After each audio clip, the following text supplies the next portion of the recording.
एक समय सर्व प्राणियों के हितार्थ परम पावन भागीरथी के तट पर ऋषि समाज द्वारा विशाल गोष्ठी का आयोजन किया गया।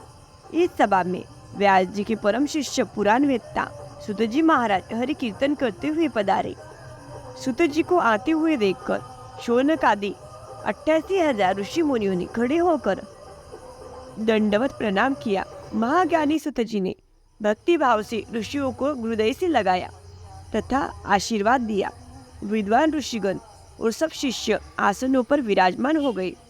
शौनक आदि ऋषि ने पूछा, हे पूज्यवर महामते, कृपया यह बताने का कष्ट करें कि मंगलपद कष्ट निवारक यह व्रत सबसे पहले किसने किया और उसे क्या फल प्राप्त हुआ।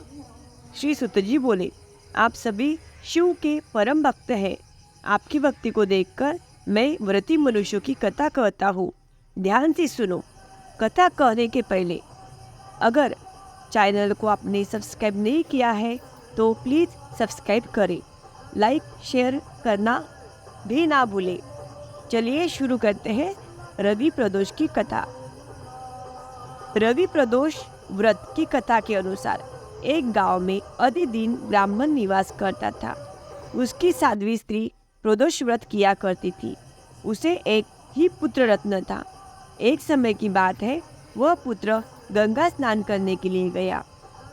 दुर्भाग्यवश मार्ग में चोरों ने उसे घेर लिया और वे कहने लगे कि हम तुम्हें मारेंगे नहीं, तुम अपने पिता के गुप्त धन के बारे में हमें बतला दो।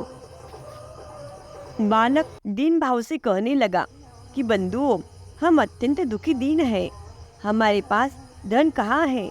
तब चोरों ने कहा कि तेरे इस पोटली में क्या बंधा है। बालक ने निसंकोच कहा कि मेरी माँ ने मेरे लिए रोटियां दी है। यह सुनकर चोरों ने अपने साथियों से कहा कि साथियों, यह बहुत ही दीन दुखी मनुष्य है, अतः हम किसी और को लूटेंगे। इतना कहकर चोरों ने उस बालक को जाने दिया। बालक वहाँ से चलते हुए एक नगर में पहुंचा। नगर के पास एक बरगद का पेड़ था। वह बालक उसी बरगद के वृक्ष की छाया में सो गया। उसी समय उस नगर के सिपाही चोरों को खोजते हुए उस बरगद के वृक्ष के पास पहुंचे और बालक को चोर समझकर बंदी बना राजा के पास ले गए। राजा ने उसे कारावास में बंद करने का आदेश दिया। ब्राह्मणी का लड़का जब घर नहीं लौटा तब उसे अपने पुत्र की बड़ी चिंता हुई।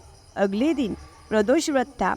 ब्राह्मणी ने प्रदोष व्रत किया और भगवान शंकर से मन ही मन में अपने पुत्र को कुशलता की प्रार्थना करने लगी। भगवान शंकर ने उसी ब्राह्मणी की प्रार्थना स्वीकार कर ली।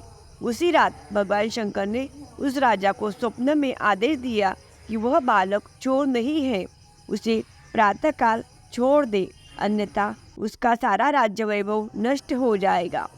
प्रातःकाल राजा ने शिवजी की आज्ञा अनुसार उस बालक को कारावास से मुक्त कर दिया।